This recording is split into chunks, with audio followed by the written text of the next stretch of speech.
ഹരി ഓം. തിരുനീലകണ്ഠകീർത്തനം.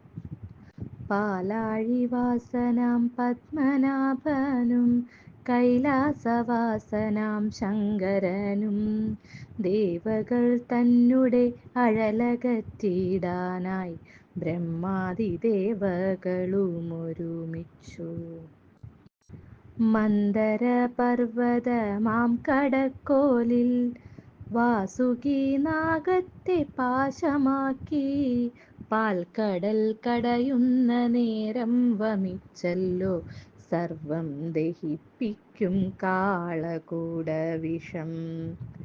മുരാരിമാരാരിയെ നോക്കിയപ്പോൾ ശങ്കരനാ കാളകൂടവിഷത്തെ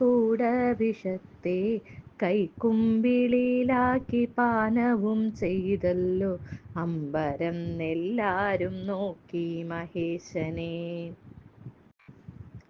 ഉദരത്തിൻ താഴാകെ എന്നു ചൊല്ലി പരമേശ്വരിയും തടഞ്ഞിതു കണ്ഠം.